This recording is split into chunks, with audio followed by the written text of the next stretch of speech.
Hi everyone, कैसे हो आप सब। तो चलिए आज मैं आप सबके लिए एक्सप्लेन कर रही हूँ फ्लैश सीजन 3 का एपिसोड नंबर 3, जिसकी शुरुआत बैरी और आइरिस की पहली डेट के साथ होती है, जहाँ की दोनों ही एक्साइटेड के साथ साथ थोड़ा ऑकवर्ड भी महसूस करते हैं, क्योंकि इतने सालों तक बेस्ट फ्रेंड रहने के बाद अब ये दोनों एक कपल बन चुके थे। आगे आइरिस बैरी को बोलती है, मैं चाहती हूँ तुम मेरे साथ बैरी बन के रहा करो, ना कि फ्लैश। जिसके बाद कि अब ये दोनों एक महंगे रेस्टोरेंट में कैंडल लाइट डिनर के लिए जाते हैं, पर यहाँ दोनों को समझ में नहीं आ रहा होता है कि आखिर वे आपस में बात क्या करें। तब दोनों ही अपने अपने आज के दिन भर के दिनचर्या के बारे में बातें करने लगते। तभी अचानक होटल के स्टाफ से बैरी को पता चलता है कि सड़क पर दो चोर एक गाड़ी को लूट रहे हैं, जिसे सुनकर कि अब आइरिस भी बैरी को उसकी स्पीड यूज करने की इजाजत दे देती है। जिसके बाद अब जैसे ही बैरी बाहर की चीजों को निपटाकर वापस यहाँ रेस्टोरेंट में लौटता है, तब यहाँ इन दोनों को सिस्को की मैसेज आती है कि जल्द से उसे स्टार लैब में पहुंचना है। जिसे देख अब ये दोनों ही अपने डेट में आ रही इतनी सारी गड़बड़ी से हताश होते हुए स्टार लैब पहुंचते हैं, जहाँ वे देखते हैं कि स्टार लैब के बेसमेंट वाली ब्रिज अचानक से खुल रही है और ऐसा लग रहा है जैसे कि कोई दूसरे अर्थ से यहाँ आ रहा हो। अब ये देखकर बैरी के सारे टीम की हालत बहुत ही खराब हो जाती है, ये सोचकर कि अब जूम के जाने के बाद कौन सी नई मुसीबत इस ब्रिज के जरिए उनके तरफ आ रही है। अब कुछ देर बाद यहाँ एक बार फिर से एंट्री होती है अर्थ 2 के डॉक्टर हैरिसन और जेसी की। तो फ्रेंड जेसी, जो कि टाइम ट्रेवल में छेड़छाड़ होने के बाद अब एक स्पीडस्टर बन गई है,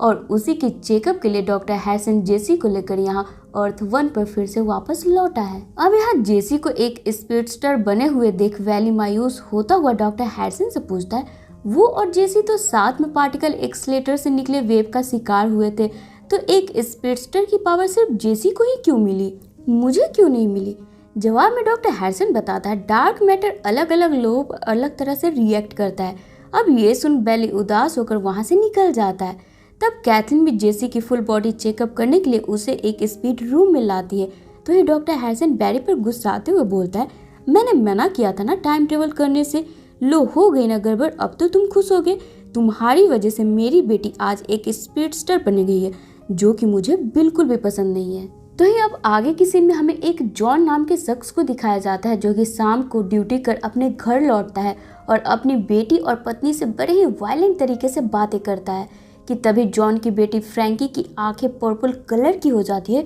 और वो मुस्कुराते हुए बोलती है, तुम्हारी बेटी फ्रैंकी अब यहाँ नहीं है। और इसी के साथ एक स्ट्रीट लाइट का खंभा सीधे आकर जॉन के ऊपर गिर जाता है, जिसके बाद कि जॉन यहाँ पर घायल हो जाता है। तब अगली सुबह इस केस के छानबीन के दौरान फ्रैंकी को सीसीपीडी लाया जाता है, जहां जोए फ्रैंकी से कल रात के बारे में क्रॉस क्वेश्चन कर रहा होता है। तब फ्रैंकी ऐसा रिएक्ट करती है जैसे कि वो कल रात की सारी इंसिडेंट को भूल चुकी है। अब आगे ये बातें सुन बैरी जोए से बोलता है, ये जरूर किसी मेटा ह्यूमन का काम होगा, वरना इतनी मोटी लोहे की रोड आखिर कैसे मुड़कर किसी के घर के अंदर गिर सकती है। और रही बात फ्रैंकी के भूलने की, तो डर के कारण ये सारी चीजें भूल चुकी होगी। अब यहाँ इन दोनों की बातें चल ही रही होती है कि तभी यहाँ पे जूलियन आ जाता है और फिर बैरी की बातों को काटते हुए बोलता है, सीएसआई होकर हर चीज को अनुमान में लगाना बंद कर दो, हर चीज को चेक करो और फिर उसका रिजल्ट निकालो। और फिर जूलियन यहाँ पर फ्रैंकी के पास जाकर उसके द्वारा छुए ग्लास को लेकर लैब की ओर जाते हुए बैरी को भी अपने पीछे बुलाता है,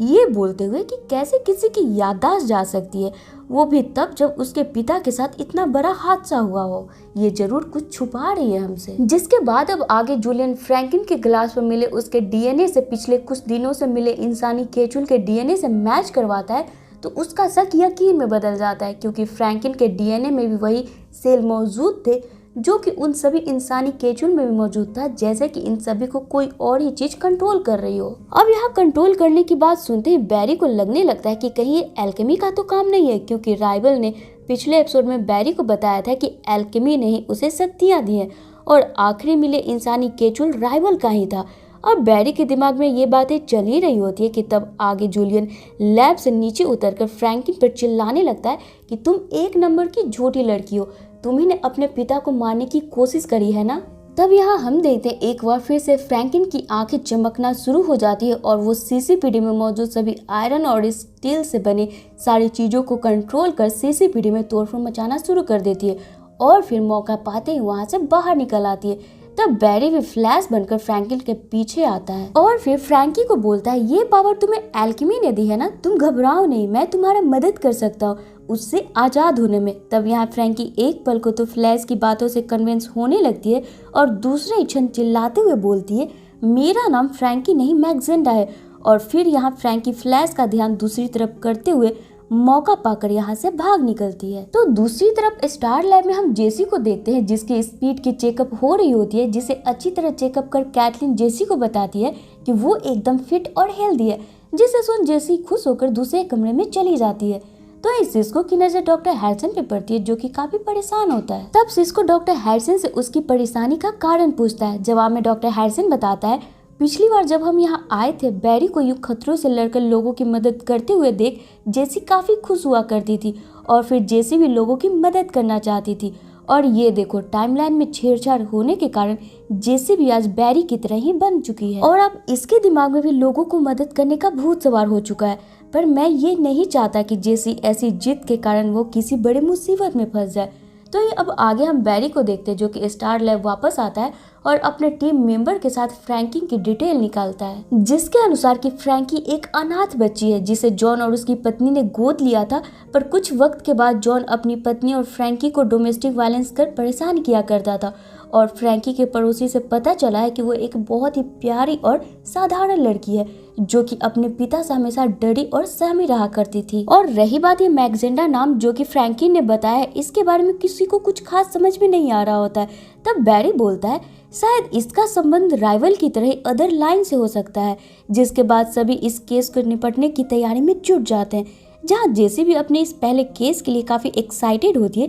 जिसे देखकर डॉक्टर हैरिसन कैथलीन से बोलता है कि प्लीज मेरी मदद करो, जेसी को बोलो इन सब में इन्वॉल्व होना उसके लिए सही बिल्कुल नहीं है। जिस पर अब आगे कैथलीन जेसी से बात कर उसे रोकने का कोशिश करती है, जिसे सुन जेसी समझ जाती है कि उसे उसके डैड ने कैथलीन को रोकने के लिए भेजा है। तब आगे जेसी गुस्से में डॉक्टर हैरिसन के पास आकर बोलती है, आप ये सब आखिर क्यों कर रहे हैं, और फिर स्टार लैब से बाहर खुली हवा में चली जाती है। तो अब आगे हम एल्केमी को देखते हैं जिससे मिलने की फ्रैंकी आती है और फिर एल्केमी को शुक्रिया बोलती है उसे इतनी सारी शक्तियां देने के लिए। अब वो आसानी से अपने दुष्ट पिता को मार सकती है। तो फ्रेंड्स यहाँ एल्केमी दूसरे टाइमलाइन से जोड़कर लोगों को शक्तियाँ देकर उसे बुराई की राह पर चलने को मजबूर कर रहा है और साथ ही अपने लिए एक काली दुनिया का फौज भी तैयार कर रहा होता है। तो इधर हम वैली को देखते हैं जो कि जेसी के पीछे आता है और बातों ही बातों में उसे जानने की कोशिश करता है कि जेसी को आखिर कब ये पता चला कि वो एक स्पीडस्टर बन गई है।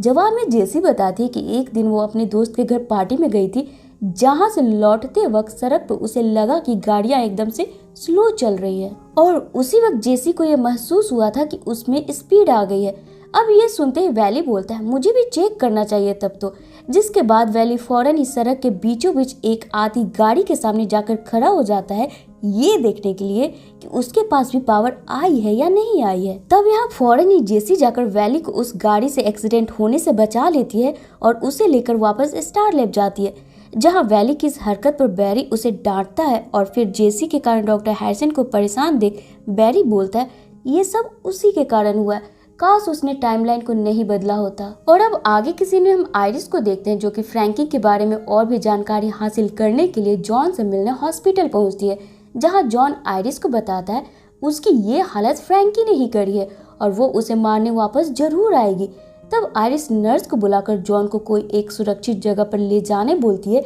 कि तभी आयरिस की नजर फ्रैंकी पर पड़ती है जो कि ऑलरेडी वहां पे पहुंच चुकी होती है और एक बड़े टैंकर को कंट्रोल कर हॉस्पिटल की तरफ ला रही होती है ताकि वो इससे अपने पिता जॉन को खत्म कर दे। पर यहाँ फ्रैंकी पर एल्केमी की बुरी शक्ति इस कदर हावी होती है फ्रेंड्स कि वो सिर्फ जॉन को मारने के लिए पूरे हॉस्पिटल को ही खत्म करने की तैयारी कर रखी थी। अब इस बात की खबर सभी को स्टार लैब में भी मालूम पड़ती है। तब फौरन ही बैरी फ्लैश बनकर इस जगह पर पहुंचता है और पहले तो टैंकर के नीचे दौड़कर वैक्यूम पैदा कर उसे हॉस्पिटल पर गिरने से रोक लेता है। तो इधर फ्रैंकी भी हॉस्पिटल का मेन गेट लॉक कर देती है, ये बोलकर कि कब तक फ्लैश उस टैंकर को रोक कर रख पाएगा, कुछ देर बाद तो तुम सबको मरना ही है, खासकर इस जॉन को। अब ये सब देखकर डॉक्टर हैरिसन यहाँ आखिरकार जेसी को उसकी पावर इस्तेमाल करने की इजाजत दे देता है और उसे भी बैरी की मदद करने के लिए वहाँ पर भेज देता है। तब जेसी भी खुश होकर बैरी की मदद करने के लिए वहाँ से निकल जाती है और फिर वो बैरी की जगह लेकर वहाँ पर वैक्यूम बनाना शुरू करती है। तो इधर बैरी भी वहाँ से निकलकर फ्रैंकी के पास नीचे आकर उसे कन्विंस करने लगता है कि तुम एक बहुत ही प्यारी लड़की हो, बुराई को इस तरह खुद पर हावी मत होने दो। तब यहाँ फ्लैश की बातें सुन फ्रैंकी की आंखें भी धीरे धीरे चमकना बंद हो जाती है और फिर वो रोते हुए फ्लैश को गले लगा लेती है। तो इधर जेसी भी टैंकर को कंट्रोल कर उसे नीचे लैंड करवा देती है, जिसके बाद कि अब यहाँ जेसी, बैरी और आइरिस फ्रैंकी को लेकर स्टार लैब वापस आते हैं, जहाँ फ्रैंकी उन सबको बताती है कि अचानक से एल्केमी मेरे सपने में आने लगा था और मुझे पावर देकर लोगों को नुकसान पहुंचाने बोलता था। अब यहाँ फ्रैंकी की बातें सुन सभी अंदाजा लगाते हैं कि ये एल्केमी जो कोई भी है कुछ तो बहुत ही बड़ा करने का प्लान है उसका, जिसके बाद कि अब यहाँ फ्रैंकी को एक सुरक्षित जगह पर भेज दिया जाता है। और अब आगे के सीन में हम डॉक्टर हैरिसन को देखते हैं, जो कि जेसी को उसकी पहली जीत के लिए बधाई देते हुए उसे एक सूट गिफ्ट करता है और बोलता है, मैं पिता हूँ ना, इसलिए तुम्हारी फिक्र लगी रहती है, इसलिए तुम्हें पहले से रोक रहा था, पर अब मुझे ऐसा लगता है तुम चीजों को संभाल सकती हो, इसलिए हम कुछ दिन और यहीं अर्थ 1 पर ही रहकर तुम्हारी ट्रेनिंग पूरा करेंगे। तो अब एपिसोड के आखिर में हमें सीसीपीडी के लैब में दिखाया जाता है, जहाँ जोई जूलियन और बैरी को आयरन हाइट की वही क्लिप दिखा रहा होता है जिसमें कि एल्केमी ने राइवल की जान ले ली थी। पर यहाँ चौंकाने वाली बात ये थी फ्रेंड्स कि इस क्लिप में एल्केमी किसी को दिखाई ही नहीं दे रहा था। ऐसा लग रहा था जैसे राइवल खुद व खुद ही हवा में इधर उधर गिर रहा है। और इसी के साथ ये एपिसोड यहीं पे खत्म हो जाती है। तो फ्रेंड्स, इससे आगे की आने वाली एपिसोड ना और भी इंटरेस्टिंग होने वाली है, तो आप यूं ही हमारे चैनल पे बने रहे। साथ ही मेरे सेकंड चैनल पे डेयर डेविल भी एक्सप्लेन हो रहा है, तो आप जाकर उसे भी चेक जरूर कर सकते हैं, जिसका लिंक आपको डिस्क्रिप्शन बॉक्स में मिल जाएगा। तो चलिए फिर मिलते हैं अपने नेक्स्ट वीडियो में। Till then take care and bye bye.